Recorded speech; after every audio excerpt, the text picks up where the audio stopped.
menurut Dermawan memiliki fungsi yaitu sebagai pusat interaksi dan komunitas masyarakat baik formal maupun informal. Sebagai ruang terbuka yang menampung koridor-koridor jalan yang menuju ke arah ruang publik tersebut sebagai ruang pengikat dilihat struktur kota sekaligus sebagai pembagi ruang fungsi bangunan sekitarnya, serta ruang untuk transit bagi masyarakat yang akan pindah ke arah tujuan lain.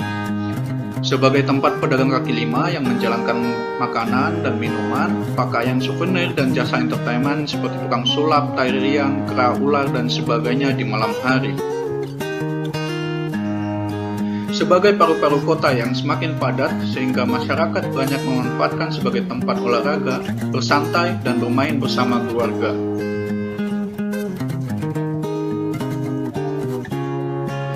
Menurut akan merasakan sifatnya, ruang publik dapat dibagi menjadi yaitu ruang publik tertutup, yaitu ruang publik yang terdapat di dalam satu bangunan, sebagai contoh pasar, museum, dan lain sebagainya. Ruang terbuka merupakan ruang terbuka yang selalu terletak di luar masa bangunan yang dapat dimanfaatkan dan dipergunakan oleh setiap orang serta memberikan kesempatan untuk melakukan bermacam-macam kegiatan. Yang dimaksud dengan ruang terbuka antara lain jalan, pedestrian, taman lingkungan, plaza, lapangan olahraga, tanaman kota, dan rekreasi. Masuk kepada teori Jurgen Habermas yang dimana teori Jurgen Habermas sangat saya kagumi dan sangat mengena ke dalam pikiran saya. Bagaimana seorang Jurgen Habermas melihat ruang publik itu begitu sangat luas. Namun untuk memahaminya, mari kita saksikan cuplikan berikut.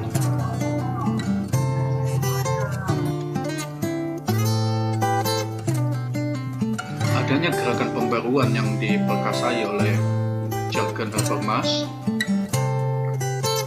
lebih baik kita cermati terlebih dahulu kebutuhan apakah yang dihadapi oleh Habermas dan generasi pertama Majap Franken. Ini merupakan langkah yang penting dan harus dilalui oleh siapapun yang hendak memahami teori kritis Jurgen Habermas yang dianggap sebagai pembaruan atas teori kritis pertama. Dengan kata lain, kita tidak akan mengerti pembaruan Habermas sejauh kita tidak mengerti ujung dari teori kritis generasi pertama. Teori kritis Habermas dibangun persis di ujung kebuntuan teori kritis pendahulunya. Habermas memandang kegagalan tersebut disebabkan oleh pengertian praksis yang dianut oleh pendahulunya. Para pendahulunya hanya melihat praksis dalam arti tunggal, yaitu kerja dan melupakan dimensi lain dari praksis, yaitu komunikasi.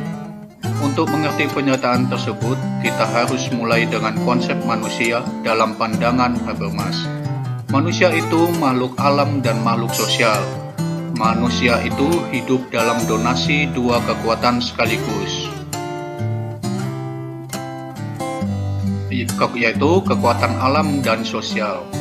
Untuk membebaskan diri dari dominasi alam, manusia melakukan kerja, yakni kegiatan mengubah alam menjadi budaya, mengubah alam untuk kepentingan hidup manusia. Ketika manusia melakukan kerja, manusia sesungguhnya menaklukkan alam di bawah kekuasaannya. Tapi bagaimana manusia mengatasi dominasi yang ada dalam lingkungan sosial yang menjadi fokus teoritis kritis?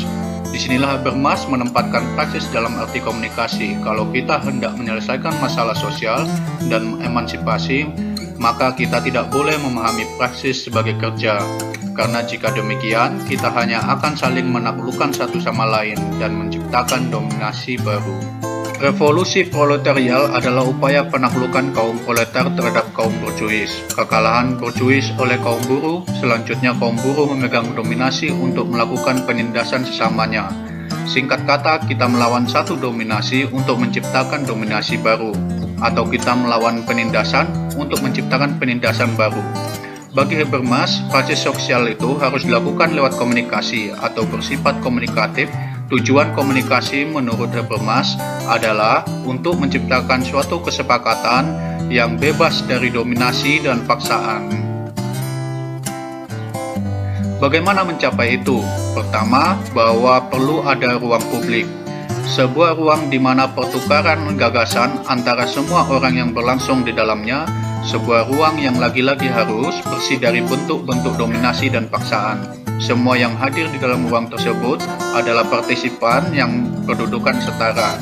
Selain itu, komunikasi di ruang publik ini harus dilakukan dengan suatu kompetensi yang Habermas sendiri menyebut dengan kompetensi komunikasi. Kompetensi tersebut terdiri atas 3 macam: kebenaran, kejujuran, dan komprehensif. Teori krisis dirumuskan sebagai sebuah filsafat empiris sejarah dengan maksud praktis, empiris dan ilmiah, tetapi tidak dikembalikan kepada ilmu-ilmu empiris analitis. Filsafat di sini berarti refleksi kritis, bukan dalam arti menetapkan prinsip-prinsip dasar historis tanpa jauh ke dalam historiostrilik, kemudian praktis dalam arti terarah pada tindakan politis emansipatoris. Dalam bukunya, Habermas mengatakan, communicative comprehension is not just a matter of being able to produce grammatical sentence. In speaking, we relate to the world about us.